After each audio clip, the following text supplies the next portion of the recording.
Salut à tous, j'espère que vous allez bien. On se retrouve aujourd'hui pour une nouvelle vidéo. Je vais vous présenter le personnage central du Barça Gate, affaire qui secoue le FC Barcelone depuis quelques semaines, c'est Carlos Ibáñez.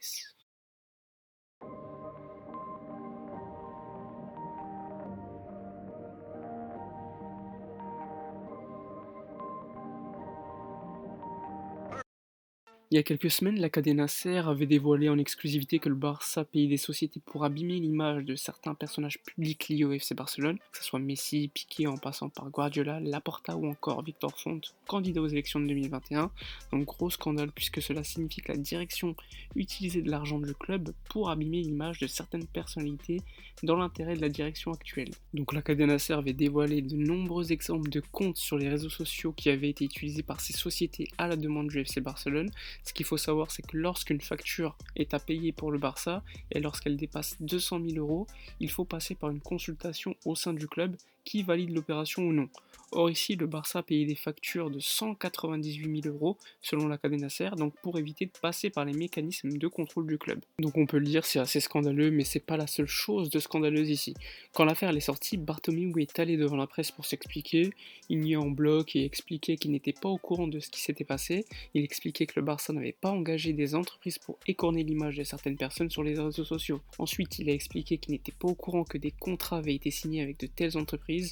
Quelques jours plus tard, il rompait les contrats avec sa société. Donc il a soit menti, soit il est complètement incompétent. Personnellement, je pense que c'est les deux. Aujourd'hui, on sait qu'il a probablement menti, puisque son vice-président de l'époque, Émilie Rousseau, qui a démissionné il y a quelques jours, a déclaré qu'Oscar Gros, Jaume Masferrer et Bartomeu étaient au courant des contrats avec ces entreprises. Donc quelques jours après le dévoilement de cette affaire par la Cadena Ser, le dirigeant des sociétés, Carlos Ibáñez, parlait à Radio Catalunya pour s'expliquer.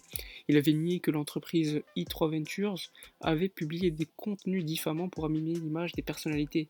Il a également nié que le club avait payé l'entreprise à hauteur d'1 million d'euros et il expliquait que l'entreprise avait reçu que 198 000 euros. Mais c'est pas tout puisqu'il a ajouté également qu'il ne savait pas si le club avait signé tel contrat avec d'autres sociétés. Et là c'est très important.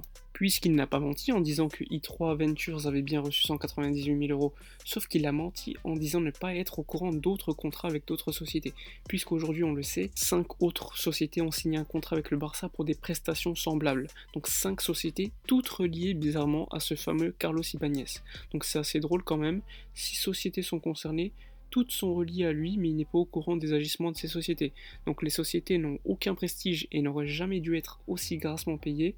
C'est ce qu'affirme l'audit effectué par PricewaterhouseCoopers, qui enquête sur l'affaire. Les 6 sociétés viennent de différents pays. T'en as 2 qui viennent d'Espagne, 3 qui viennent d'Argentine et une d'Uruguay. Vous allez voir les détails sur l'écran actuellement pour comprendre les mécanismes qui les relient tous à Carlos Ibáñez. Toutes sont reliées à ce fameux Carlos Ibáñez qui est président de la société Nice Stream, qui possède toutes les sociétés que je vous ai citées. Vous le voyez à l'image, en quelques recherches on le remarque assez vite. Donc il y a pas mal de magouilles encore une fois au Barça et pour le moment 6 démissions au sein de la direction. Bartomeu n'a pas prévu de démissionner, ce qui est un mystère, surtout que la presse proche de Bartomeu le défend assez bien en évitant de parler de cette affaire. Émilie Rousseau, vice-président encore il y a quelques jours, avait mis le Barça dans l'embarras puisqu'il a déclaré que le Barça se faisait voler tout simplement. Du coup, la direction a vite réagi en portant plainte contre Émilie Rousseau pour des propos diffamants. Mais bon, à mon avis, il n'y aura rien puisque c'est une plainte au pénal et au pénal il faut des preuves et Émilie Rousseau n'a pas dénoncé quelconque personne dans cette affaire. Victor Font, quant à lui, candidat aux élections 2021, a mis en avant qu'il demandait la démission de Bartomeu, mais au vu de la crise du coronavirus, il était impossible d'entamer quelconque mécanisme pour se débarrasser de Bartomeu. Surtout qu'il y a quelques mois, Victor Font demandait la mise en place de protocoles de vote à distance, ce qui a été refusé en conseil d'administration. Il demande donc la transparence des comptes du club pour en savoir plus sur l'économie actuelle. Surtout que dans quelques mois, l'Espagne Barça sera décidé par les socios. Faut pas l'oublier, ce projet représente quand même 800 millions d'euros et son acceptation par les socios mettrait en difficulté la prochaine direction qui pourrait être avec Victor Font à sa tête. Pour en revenir à Carlos Ibáñez, vous le savez peut-être pas, mais c'est pas la première fois qu'il est dans des affaires louches. Il a déjà été lié à des controverses dans diverses campagnes électorales en Amérique latine.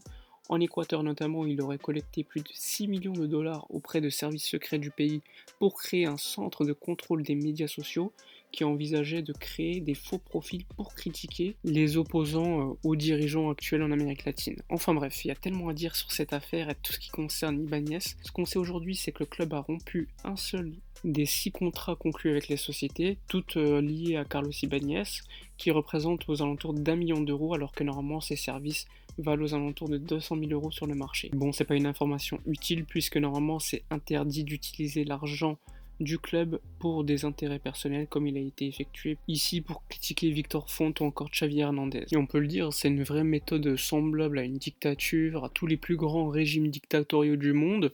Espérons quand même que cette direction sombre en 2021 et ne revienne plus jamais au contrôle du club, et ce pour un meilleur Barça.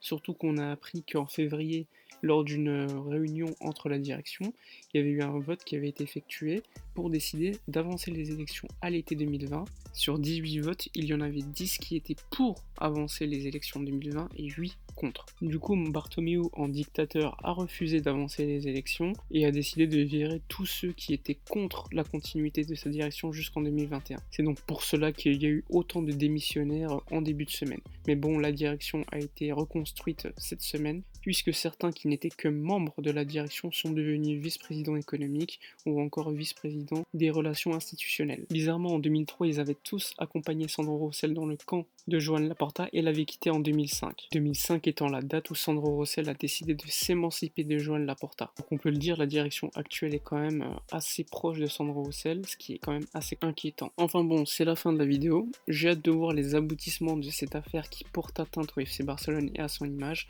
en espérant que la presse en parle plus, puisque Mundo Deportivo en parle quasiment pas. Nous on se retrouve dans quelques jours pour une prochaine vidéo, et d'ici là, portez-vous bien.